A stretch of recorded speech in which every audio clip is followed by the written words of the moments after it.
여러분 안녕하십니까? NBS 투데이입니다. NBS 투데이가 꽃소비 트렌드 변화와 그 속에서 어려움을 겪고 있는 화훼 농가를 조명하는 연속 기획 보도를 전해드립니다. 최근 몇 년 동안 전기료, 인건비, 자재비 등이 지속적으로 오르면서 화훼 생산비가 크게 늘었는데요. 여기에 외국산 꽃이 국내에 대량으로 들어오면서 화훼 농가들의 시름이 깊어지고 있습니다. 소비 부진과 더불어 생산비 증가의 이중고에 놓인 건데요. 사회 곳곳에선 화훼 소비를 늘리기 위해 공원, 묘원 등의 조화 사용을 금지하는 등 다양한 노력을 이어가고 있습니다.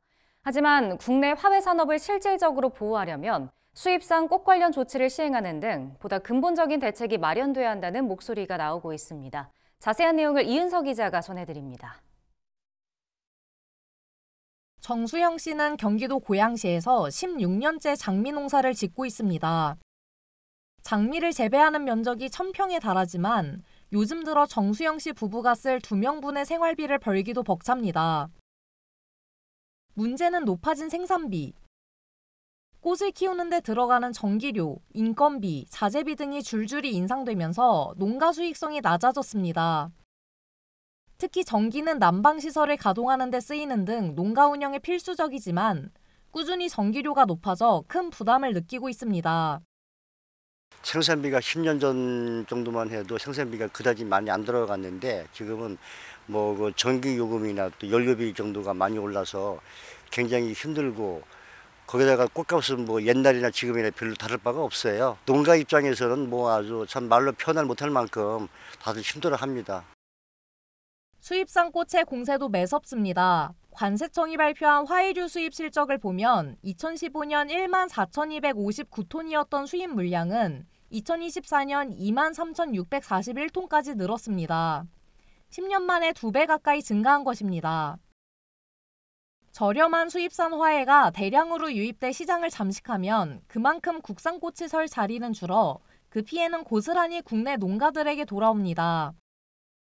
많은 물량이 들어오니까 완전 폭락이 돼버리죠. 그러니까 옛날 같으면 딱 이제 정해졌죠. 2월달, 5월달 졸업 시즌이라는 시즌에는 틀림없이 이제 그 가격이 높아졌는데 지금은 오히려 그렇지 않거든요.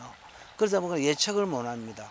그러니까 옛날에는 예측을 하면서 농사도 하고 어떤 그 경영을 했었는데 지금은 그 미래를 예측을 할 수 없습니다. 이처럼 화훼 소비 문화 변화로 인한 수요 감소, 생산비와 수익 급증으로 이중고를 겪고 있는 국내 화훼 농가를 보호하기 위해 곳곳에선 다양한 노력이 이어지고 있습니다. 김해시는 2022년 1월 전국 최초로 공원, 묘원 등의 플라스틱 조화 사용을 금지했습니다. 대신 지역의 공원, 묘원, 한국화훼자조금협의회와 업무 협약을 맺고 생화를 쓰도록 했습니다. 생화 사용을 늘려 화훼 산업을 살리는 건 물론 조화에 쓰이는 플라스틱 사용을 줄여 환경 문제까지 해결했다는 평가를 받고 있습니다. 이에 인근 지역인 부산은 물론 경기도, 광주광역시 등에서도 공원, 묘원에서 조화 사용을 금지하거나 줄이는 정책을 강화하고 있습니다. 화훼 산업을 살리려는 다양한 시도들이 나오고 있지만 국내 화훼 농가가 실질적으로 보호받기 위해선 원산지 표시 의무화를 위한 화훼산업진흥법 개정안 통과, 정부와 지자체 차원의 대대적인 소비 촉진 노력 등 보다 근본적인 대책을 마련해야 한다는 목소리가 높아지고 있습니다. 당연히 빨리 돼야죠.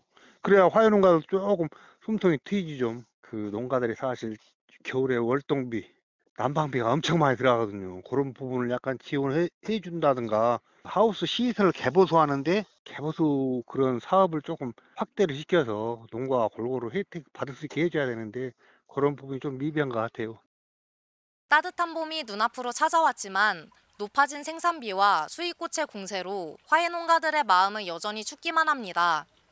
화훼 생산 기반을 지키기 위해 지원 대책 마련이 시급해 보입니다. NBS 이은석 기자입니다.